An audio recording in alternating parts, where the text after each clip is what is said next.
It's been in the back of my mind for quite a while, the whole climate change debate, environmental issues growing, pollution. So I've always felt very strongly about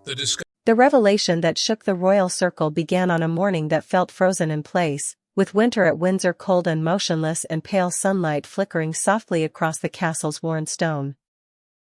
Inside Clarence's house, Prince William had arrived earlier than usual, hoping for a rare moment of stillness before his duties began, as mornings were typically reserved for confidential briefings, handwritten notes, and a few treasured minutes of silence that brought structure to a life that almost never allowed calm. But that quiet vanished instantly. Before he could take a sip of his tea, an aide entered with the kind of expression that signaled urgent, delicate news. No panic, no rushing, just the heavy tension of someone delivering information the palace never wanted to face. The aide requested a private word, and sensing the seriousness, William closed the folder before him and stood. The day before, a routine inspection had taken place at Royal Lodge, an ivy-covered residence hidden within the Windsor estate and long the peaceful home of Sarah Ferguson, the Duchess of York. The inspection was simply meant to review structural safety and security updates, and no one expected anything unusual. But as maintenance workers cleared an old section of the property, they uncovered a room that had been sealed for years, and inside were not ordinary forgotten items but boxes packed with documents, audio recordings, and handwritten notes that immediately raised alarm.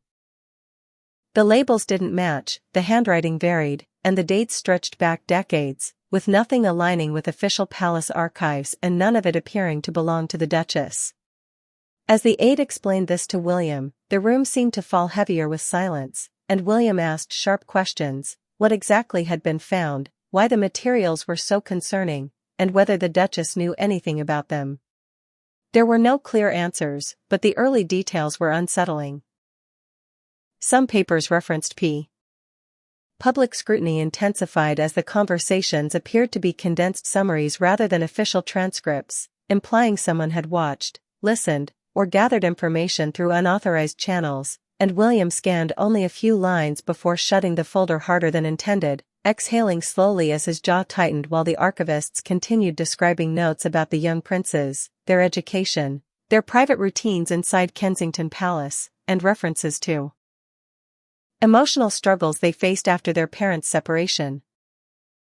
Details that should never have been documented, let alone stored in a private residence beyond royal oversight, making William lean forward with his fingers pressed together as he processed the implications, realizing this was no strange archival mistake but something far more unsettling, suggesting someone had intentionally recorded his family's vulnerabilities, possibly for leverage, influence, or motive still unknown. And when he asked how the materials had been retrieved, officials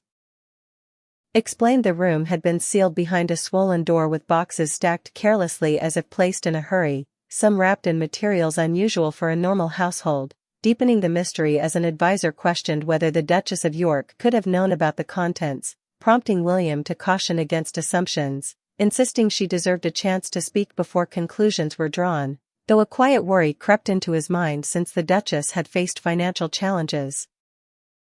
questionable advisors, and people who had exploited her trust, making it possible someone had used her vulnerability as cover. And as he walked to the window with cold light hitting his face, a controlled but unmistakable anger surfaced, not toward the Duchess or staff, but toward the idea that someone had weaponized painful chapters of his life, and when he turned back, his voice calm but firm, he ordered the documents secured with total confidentiality.